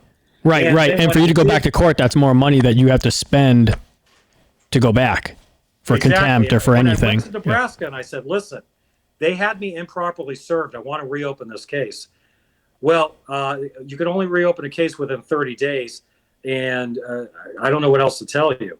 Well, I mean, what am I supposed to do? You need to hire a lawyer. How am I supposed to hire a lawyer when you're not giving me any money to live off of, for God's sakes? Yeah. And that was the situation I found myself in for years, literally years. until, ironically enough, I moved to South Carolina and finally was able to latch on to the career I'd been looking for. Because it hurt being law enforcement, that's for sure. Because I had left law enforcement for a little while. I had essentially taken a sabbatical because my mother had come down with cancer. It did go remission. However, she did pass away from it in 2017. By the time I tried to get back into law enforcement, nobody's touching me with all that child support. Yeah. Because when they do a background check, one of the things they're looking for is they want to make sure they're going to take somebody who might not, who wouldn't be susceptible possibly to a bribe. You got a guy who's got all this debt. Yep. They're not going to touch you. Even if you're the most honest guy in the world and would never take a bribe, which I wouldn't. They're still not going to touch me. And I understand it, you know? Mm-hmm. So now she's taken away the means by which I make money. She's taken away my children. And it wasn't enough for her. Even on Tuesday, she had to try to take away my other child. But the mistake she made was she told the court that she got divorced from me in December 2020. And now I know where to look. So I had a private investigator look it up for me up in Washington. I've come to find out she divorced me in December 2020, like I said. And she had me served at an address that I haven't lived in and that I can prove I have not lived in 10 years. So guess what? That case I can reopen. So in the coming months, what I'm going to do is essentially I'm going to have her served and I'm going to tell her, you give me back my kids or I'm going to take your fucking house. Yeah. And it's going to be that simple because if I have any claim to the house, that screws her with her mortgage. Yeah. And that will be another lesson I give to all the dads out there. Don't be afraid to fight dirty. Yeah. You got to. Sometimes, yeah, for sure. Will respect you more if you do. Yeah. In the long run.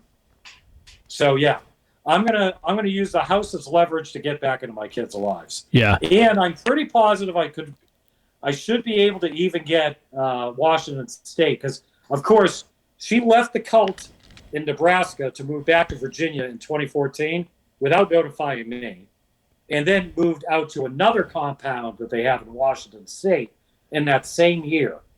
So she's still like involved with the in a commune with these people. What's crazy is you've been going through this for a long time. 12 years. For years. Yeah. I'm just surprised that you are still, just by meeting you, you know what I mean? You're very positive. Your energy's great. And I mean, I would just be, I mean, I've been going through my situation for 6 years and for me talking about it and things like that definitely helps. But I mean, you're about to reopen it now with a new, you know, a 1.5-year-old, and go through it all again. And you're still not even done with your ex-wife. So it's like, I commend you for how positive you're staying for sure. Cause I can only imagine the stress that you're taking on. You know, honestly, it's not stress. Like the only way I can explain is when you realize your true life's path, everything just falls into line. Yeah. And honestly, I know my true life's path is to be a dad. Mm-hmm. And the only thing that I got in my mind right now is, of course, my littlest daughter. She had to come first, you know, because she's the one who needs me the most. Yeah. And then, you know, my other 3 kids, I'm going to deprogram from all this crap they've been taught. You know, and I even told my ex-wife, because I do have an email address for her. She never responds to me, but I sent to her and I said to her, you can control the outcome of this. Let me see my children and we can work this out peacefully.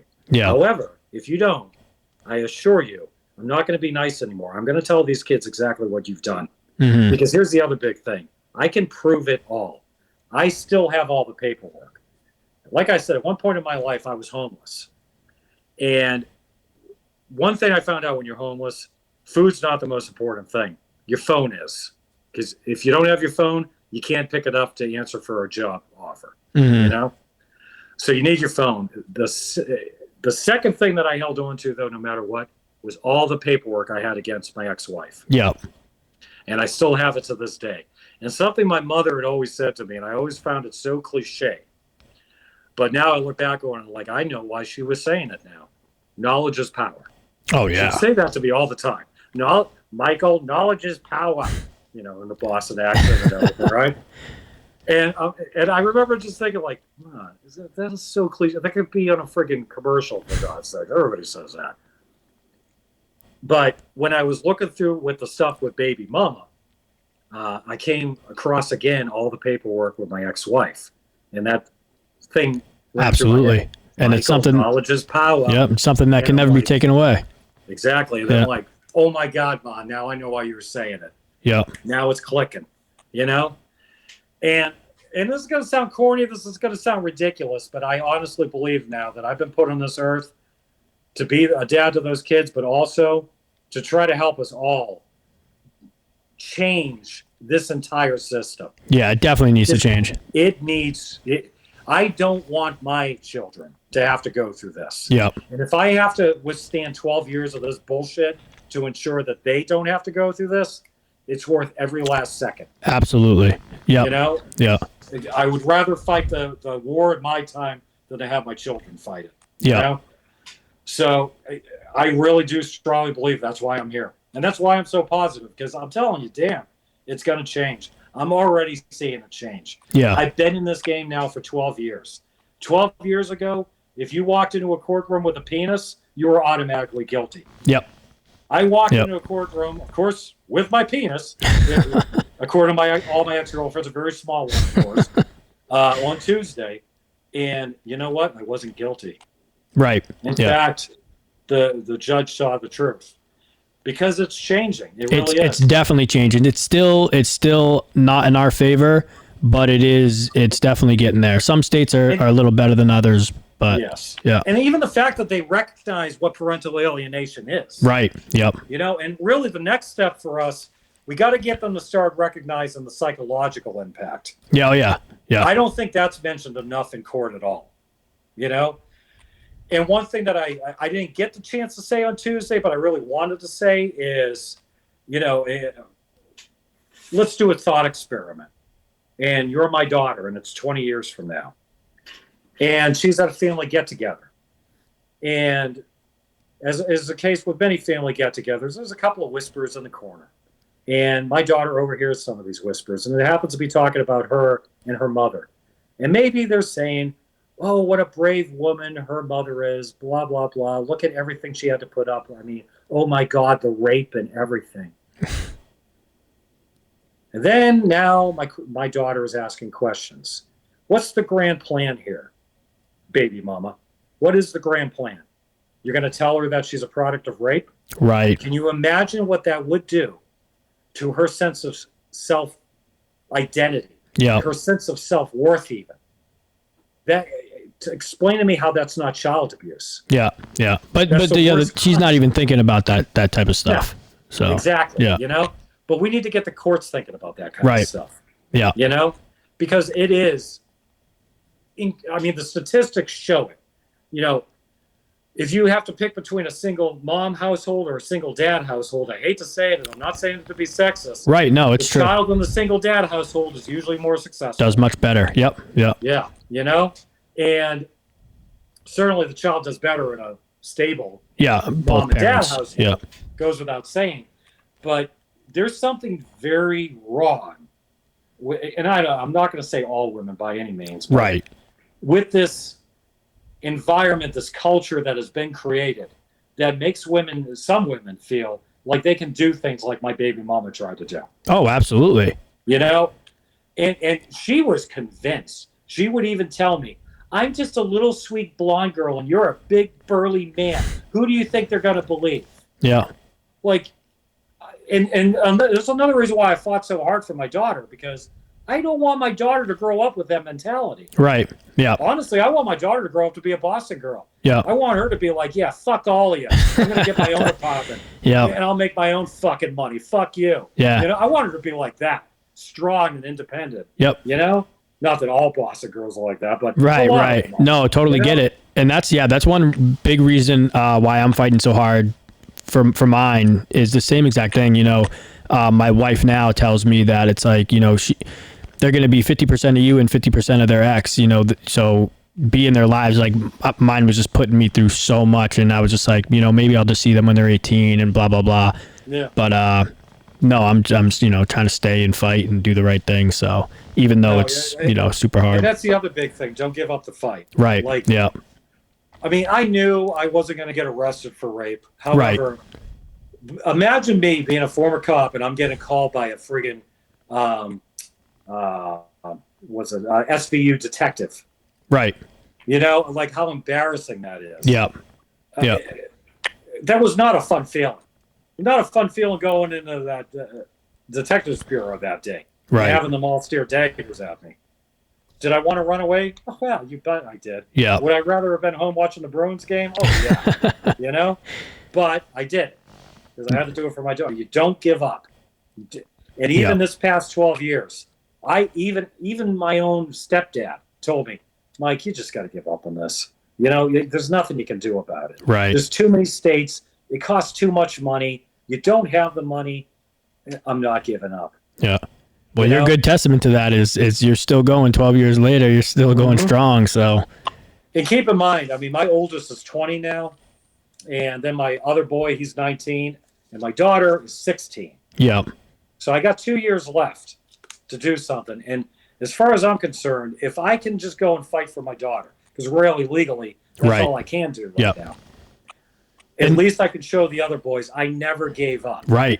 And what I'm saying is the truth. Yep. And when they're I mean, I know they're 20 and whatever, but when they're older, like 30s, 35s, they'll be wondering, where was dad? What happened? And eventually they're going to come down that road and be like, oh, this is what really happened. This is what mom did. Yeah. Are you still paying child support on the 16-year-old? Oh, yeah. Yeah. Okay. Oh, yeah. Still paying the back child support. Oh, okay. Yeah. So, like, even though they're 20 and 19, I'm still paying still child support. Yeah. And are you all done with alimony? I had so many years there where I just couldn't afford it. Absolutely. Yeah. So another good thing about this, though, too, is in the court order from Nebraska, or the final order, she actually lied about where I worked, and I can prove that, too. Yeah. She says I work for the Chesterfield County Sheriff's Office, but I have copies of my training records from the Department of Criminal Justice Services here in Virginia. I never worked for them a day in my life. So does that bump up the child support or? Oh, she bumped up the child support for sure. Right. They didn't need a financial affidavit from you? Show that she lied. That she wasn't. Right. She did not give accurate information. Yeah. And I never had a chance to refute it. Oh, that's right. Yeah. And that's the biggest thing. I mean, everybody deserves their day in court. I never got my day in court with my ex-wife. Yeah. And you should have saw it that day, a couple of days ago when my ex-wife showed up. She showed up telephonically and over video. Yeah. Like here. There's a smirk on her face. Like, I'm getting him now. Right. And little did she know, no, I'm going to get you. And you just you'll have the last laugh. Grave. Yeah. Because, like I said, that's my plan. I'm going to threaten her with it. Do I actually care about that house? No. Right. I don't want that house. I'll tell you this much, though. If I ended up with that house, I'm going to find a nice Jewish family and move them right in there with her whole fucking cult. Yeah. Like, here you go. Because, yeah. And this is going to sound crazy, too, but I've actually been in contact with the FBI about the cult. Right. Well, especially when it starts affecting your kids, it's much more deeper than... Because part of my, her doing it. I don't want to stop with just my ex-wife. I want to take that whole organization down. Right. Yeah. Because they need to stop wrecking families. Yeah. And that's all they do. They literally prey on women with children and sucker them in. Yep. Yeah, that makes sense. And it does make sense if you're a cult, but it's absolutely abhorrent and disgusting. Mm-hmm. When you did that to my kids. And if I can get that son of a bitch who runs that thing in prison, I'm going to make sure he knows I'm the guy who put him there. Yeah. I want him to recognize I might even friggin' go and take a picture of my face, blow it up, and put it inside his prison cell. Like, hey, remember me? Send him photos every month. Yeah, I'm the guy who put you there, asshole. Yeah. That's how I feel about it. Yeah. Yeah. Well, Michael, thank you for coming on, man. That is a wild story, man. And yes, it is. I got a good one. So. Yeah. Wow. It's But entertaining. you're staying positive, and definitely I keep us updated, even in the dad absolutely. group. Would love to hear what happens Oh, there'll be with your pictures of daughter. my kid coming on Saturday. I promise you. I keep forgetting you haven't even met her yet, so Yeah. that's Oh no, I can't wait. I'm counting these seconds. that's unbelievable. That's awesome. It's gonna Good be for so. you. I've already bought her like these little like plush aliens and everything. Yeah. Because they were just cute as crap, And wait, give it a couple of years. I'm going to be covered in like makeup, looking like a damn. Oh, I've my been nails there. will be done. Yeah. And if anybody tells me I look stupid, I'm like, no, I am the most beautiful daddy. 100%. Every dad goes through My daughter that. told me so. So Yep. yeah, I can't wait. I cannot wait. And I know, and I'll pass. I'll say this in closing too. The easy part is what I've already done. The court part. The Yep. hard part's coming up. Yep. Because I know that raising your little girl's daughter. gonna be crying. Where's mommy? It's going to be that's tough, what's I bet. going on. Yeah, because And that's it's all gonna- she's known. Exactly. Yeah. And it's going to take a little time. Like, no, sweetie, I'm your daddy. Yep. Yep. But that's where it really comes down to. That you got to put that effort in. Yeah, for sure. And I can't lie, I've been a single guy for quite a while. So part of me is like, okay, what the heck am I going to do Saturday? Good God. Right. I guess I'm going to sit down and watch cartoons and make chicken nuggies or whatever, Yeah. But I'm going to do whatever it takes and I'll figure it out, Yeah. No, that's awesome. That's awesome. I can't wait for you, man. That's great. And then the court order, no guardian ad litem. The court doesn't have to come and take a look at my house. Nothing. Right. So just the hand. Wait, who's because she's not doing the handover. Who's doing the handover? One of her family members. Oh, I agreed okay. on her sister. Yeah. Yeah. Okay. Yeah. Awesome. So I have to have a crib set up by May 22nd and a bedroom set up, which I already got a bedroom for. Yeah. But the mother has no right to check it over or any of that. Right. Yep. It's like it's the good thing about it's a very strongly worded order that gives me a great foundation for the future. Yeah. So if baby mama screws up, and I'm pretty sure she will, Yeah. I'll be able to get more custody and more custody and more custody. Yep. And now I can start showing a pattern. Exactly. Yeah. Yep. And I mean, I hope she does a turnaround and figures it out and starts being a better person, but is that going to happen? Probably not. Right. Yeah. It'd be great if she does. It'd be great for my daughter if she does, but I am fully prepared when and if the day comes, to be sole custody. Yeah. Full custody. Yep. And I'll be a single dad with my little girl. And I'll be fine with That's awesome. Oh, absolutely. Yeah. That's awesome. Well, you have a great story, man, and we'll get this out there soon. So thank you again for coming on. Take it easy. It's All been right. fun. Yes. Have a good one. All right, man. Take it easy. Have a good night. All right. Bye.